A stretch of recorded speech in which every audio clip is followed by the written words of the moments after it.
Pensiero del giorno, lunedì 24 giugno. Scegli la vita.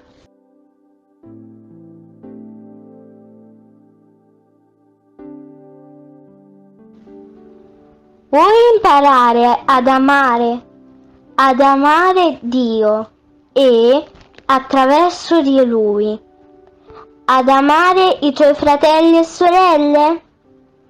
Non aspettare un attimo di più, non pensare troppo, non fermarti al desiderio di amare, ma ama subito nel momento presente.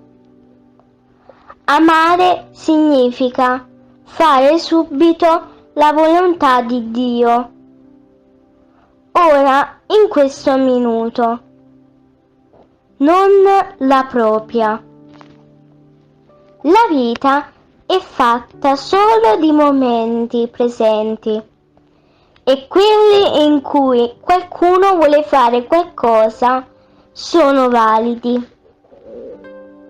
Ciò che conta è il presente, l'attimo fuggente, che per me, per te, per noi, va colto al volo e vissuto bene fino in fondo, facendo in esso ciò che Dio vuole da noi.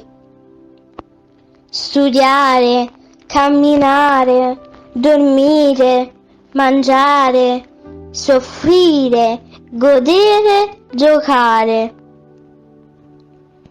Impara ad ascoltare la voce di Dio nel profondo della tua anima, la voce della tua coscienza. Ti dirà cosa Dio vuole da te in ogni momento. Viviamo bene ciò che Dio vuole nel momento presente. Allora, come un punto accanto ad un altro punto, fa una linea retta. Così un momento accanto a un altro momento fa la vita. Testo di Chiara Lubick.